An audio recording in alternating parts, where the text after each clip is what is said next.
You have a brain. Congratulations. It came free with your body, no assembly required. The problem is, nobody gave you a manual. So for most of your life, your brain has been running on autopilot, making decisions, forming opinions, judging other people's decisions, and occasionally convincing you that the weird thing you just did was totally rational. It wasn't. And that's exactly what critical thinking is about. It's the manual your brain never came with. And today, we're going through the whole thing. Every major concept, every mental trap, every tool that a 4-year degree in critical thinking would give you, minus the student debt and the professor who says per se 14 times per lecture. Let's go. What is critical thinking, and why are you bad at it? Critical thinking is the disciplined process of actively analyzing, evaluating, and constructing arguments and beliefs using reason and evidence. That's the textbook definition. Here's the real one. It's the skill of noticing when your brain is lying to you. And your brain lies constantly, not out of malice, out of laziness. Your brain is an energy-saving machine, and thinking carefully is expensive. So it cuts corners. It pattern matches. It takes shortcuts called heuristics. And most of the time, those shortcuts work fine. You don't need to calculate the physics of every step you take. You just walk. But when it comes to beliefs, decisions, arguments, and reality, the shortcuts get you in trouble. Big, embarrassing, publicly wrong trouble. Critical thinking is the antidote. It's slow, deliberate, and occasionally exhausting. It also makes you significantly harder to manipulate, which in the current information environment is basically a superpower. So why is everyone bad at it by default? Because evolution didn't optimize for truth. It optimized for survival. Being wrong about a berry being poisonous kills you once. Being wrong about whether your tribe likes you kills you socially, which back then also killed you physically. So your brain got very good at social reasoning, pattern recognition, and confirmation of existing beliefs. Very bad at systematic logical analysis. You are, by default, a belief-protecting machine pretending to be a truth-seeking one. Critical thinking is how you override that default. Let's learn how. An argument is not a fight. In critical thinking, an argument is a set of statements where some of them, called premises, are meant to support another one, called the conclusion. That's it. Every time someone gives you a reason for something, they're making an argument. Most of those arguments are terrible. There are two main types. Deductive arguments claim that if the premises are true, the conclusion must be true. Inductive arguments claim that if the premises are true, the conclusion is probably true. Deductive is airtight. Inductive is educated. Both are useful. Both can go wrong in different ways. A deductive argument is valid if the conclusion follows logically from the premises. It's sound if it's valid and the premises are actually true. You can have a perfectly valid argument built entirely on false premises. All cats are fish. Whiskers is a cat, therefore Whiskers is a fish. Valid, completely insane, not sound. This matters because a lot of people in the wild will give you logically structured nonsense and expect you to accept it because it sounds organized. Inductive arguments work differently. They don't guarantee conclusions. They support them. Every time you've seen a swan, it's been white. So probably swans are white, fine, until Australia. Black swans exist. The inductive argument was strong but not bulletproof. That's induction. Always provisional. Always open to revision. Good science runs on inductive reasoning. So does good thinking. The willingness to update is not weakness. It's the whole point. Now, validity and soundness are how you evaluate the structure of arguments. But most people never get that far because they get distracted by something else entirely. Logical fallacies. A logical fallacy is an error in reasoning that makes an argument invalid, misleading, or just completely off the rails. There are dozens. We're covering the ones you'll encounter every single day. Ad hominem. Attacking the person instead of the argument. You can't trust his opinion on climate change. He drives a gas car. Maybe he does. The data on climate change doesn't care what he drives. The argument stands or falls on its own. Attacking the arguer is a distraction. It's also extremely satisfying, which is why everyone does it. Straw man. Misrepresenting someone's argument to make it easier to attack. She said we should reduce military spending. Oh, so she wants us to have no army and just hand the country over? That's not what she said. That's a scarecrow you built and then punched. Feels like winning. Isn't. Dichotomy. Presenting two options as if they're the only ones when there are actually more. You're either with us or against us. Or I have a nuanced position that doesn't fit your binary.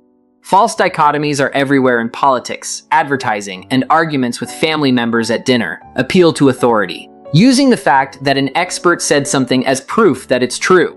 Experts matter. Expertise matters. But experts are also wrong, biased, working outside their field, and sometimes paid to say things. Authority is evidence. It is not proof. Check the claim itself, slippery slope. Assuming that one step inevitably leads to a catastrophic chain of events with no evidence for the chain. If we allow this minor policy change, the next thing you know, society collapses. Maybe. Or maybe it's just a minor policy change. The slope needs to be demonstrated, not assumed. Circular reasoning. The conclusion is secretly one of the premises. The Bible is true because it says so in the Bible. The conclusion is doing the work of the evidence. Nothing is actually being proven. The circle goes nowhere. Hasty generalization. Drawing a broad conclusion from too small a sample. I met 2 rude people from that city. Everyone there is rude. 2 people. Out of millions. That's not data. That's an anecdote wearing a trench coat pretending to be statistics. Appeal to nature. Assuming something is good because it's natural or bad because it's artificial. Arsenic is natural. Chemotherapy is artificial. Natural doesn't mean good. Artificial doesn't mean bad. This fallacy is responsible for a significant portion of the wellness industry. These are your weapons. Learn to spot them in real time, and you'll stop losing arguments you were actually right about.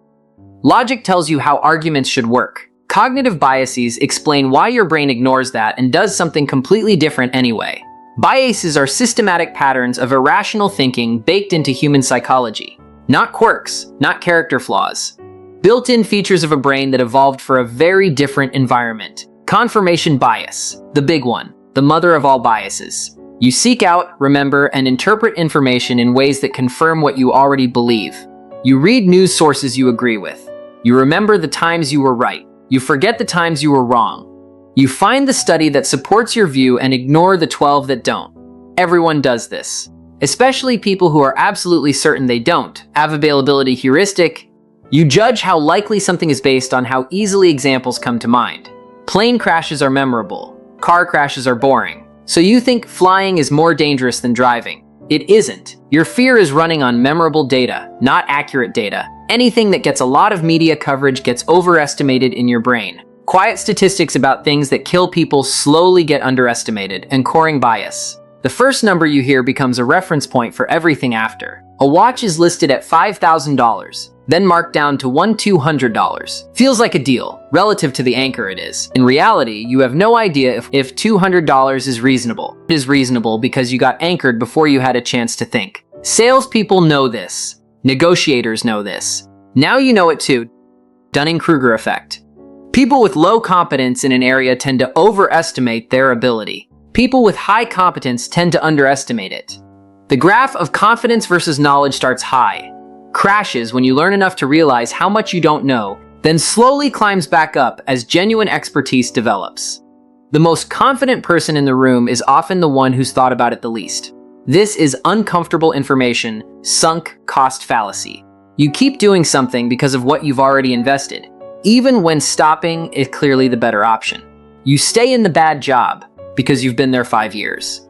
You finish the terrible movie because you're already an hour in. You're not making a rational decision about the future. You're throwing good resources after bad ones to justify the past. The past is gone. It's not a reason. In-group bias. You favor people in your group over people outside it. Your team, your country, your political party, your university, your generation. You rate their arguments as stronger, their motives as purer, their mistakes as more forgivable.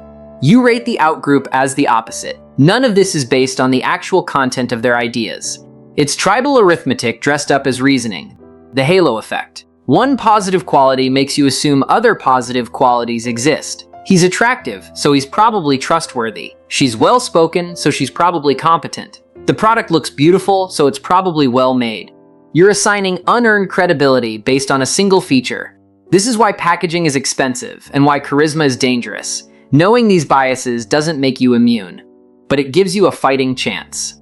Now we go deeper. Epistemology is the branch of philosophy that studies knowledge itself. What is knowledge? How do we get it? How do we know when we have it? This sounds abstract until you realize that every disagreement about facts is secretly a disagreement about epistemology. Knowledge is traditionally defined as justified true belief. You know something if it's true, you believe it, and you have good reason to believe it. All 3 conditions matter. A belief without justification is just a guess. A justified belief that turns out to be false is a mistake. Truth without belief is irrelevant. You need all three. Where does justification come from? There are two main camps. Rationalists say that reason alone can give us knowledge. We can figure things out through logic and pure thought. Empiricists say that knowledge comes from experience, from observation, from evidence. Modern critical thinking largely lives in the empiricist tradition. Show me the evidence. Run the experiment. Check the data. This leads directly to the concept of epistemic humility. The recognition that your knowledge is limited, your methods are imperfect, and some of what you're currently certain about is probably wrong. Not everything, not randomly, but something. The honest position is not, I could be wrong about anything. It's given the track record of human knowledge. I should hold my beliefs proportionally to the evidence and remain open to revision. This is harder than it sounds. Our identities get attached to our beliefs. Being wrong about a belief feels like being wrong about yourself. Epistemic humility requires decoupling your identity from your positions. Your job is not to be right. Your job is to get closer to the truth. Sometimes that means changing your mind. People who do that regularly aren't weak. They're doing the actual work. The scientific method is the most powerful knowledge-generating system humans have ever built. It is also the most misunderstood. People think science is a collection of facts. It's not. It's a process. A set of methods for testing claims against reality. Here's the core. You make an observation. You form a hypothesis, a testable explanation. You design an experiment that could prove the hypothesis wrong. You run it. You analyze the data. You report what you found, including if it didn't support the hypothesis. Other people repeat it. If it holds up under repeated testing by multiple independent groups, it graduates toward being accepted. That's it. That's the whole thing. The key word is falsifiability. A claim is scientific if, in principle, it could be proven wrong. If there's no possible evidence that could change your mind, you're not doing science. You're doing theology or ideology, which are different activities. Not always bad activities, but different ones. Correlation versus causation. This one ruins everything. Two things happening together does not mean one causes the other. Ice cream sales and drowning rates both spike in summer. Ice cream doesn't cause drowning, heat does. Both are effects of the same cause. A third variable. Always ask, is there a third variable? Is there a reverse causation? Are we just seeing a coincidence in a noisy dataset? Statistical literacy. Numbers feel authoritative. They aren't automatically. A study found something. How big was the sample? Was it representative? Was it pre-registered or did they fish for results? What's the effect size? Is it statistically significant and practically significant, because those are not the same thing? A drug that reduces risk from 0.002% to 0.001% is statistically significant. It's also nearly useless. Context matters. Always. Peer review is not a guarantee of truth. It's a quality filter. Most bad science gets caught. Some doesn't. Replication is what matters. If one study says a thing, that's interesting. If 20 independent studies across different countries say the same thing, that's compelling. You can think perfectly clearly and still get played, because communication isn't neutral. The way something is said affects how you receive it. Rhetoric is the study of persuasion.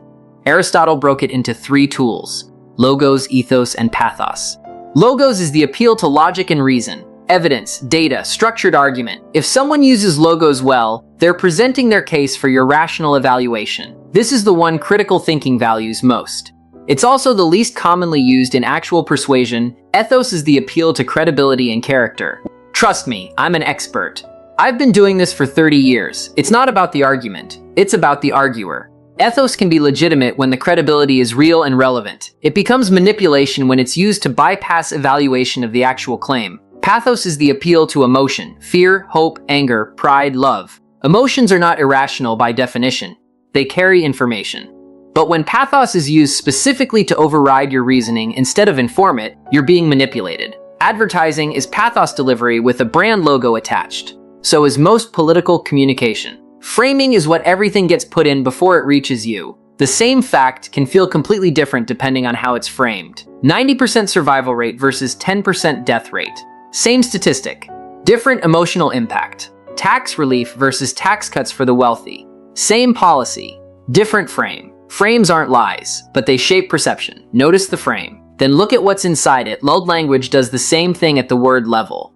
Words carry connotations beyond their definitions. Freedom fighter versus terrorist. Undocumented immigrant versus illegal alien. The facts described might be identical. The emotional charge is completely different. Language is never neutral. The words chosen are always a choice. All of this feeds into the reason you actually need critical thinking. Making decisions, solving problems, doing things in the world, good decision-making starts with defining the actual problem. Most people skip this step and go straight to solutions. They're solving the wrong problem efficiently. Before you look for answers, make sure you have the right question. A doctor who prescribes medicine without diagnosing the illness isn't being efficient. They're being dangerous. Then you gather relevant information. Not all information.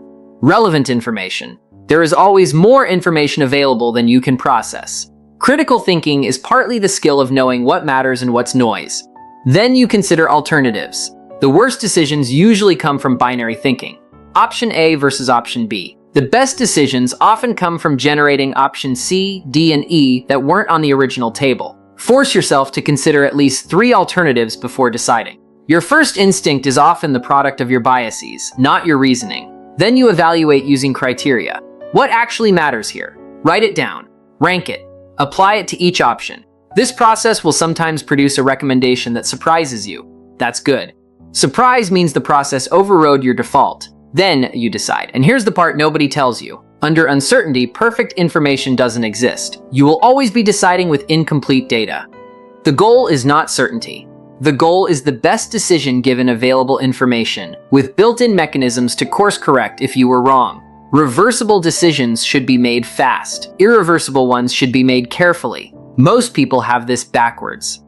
So, here's what you now have. You understand that arguments are made of premises and conclusions, that validity and soundness are different things, that fallacies are predictable errors in reasoning that show up constantly in daily life, that your brain runs on cognitive biases that distort perception in systematic ways, that knowledge requires justification, not just belief, that scientific reasoning is a process, not a collection of conclusions, that rhetoric uses logos, ethos, and pathos, and that framing and language shape how you receive everything, and that good decisions require defining the right problem, considering real alternatives, and deciding under uncertainty with humility.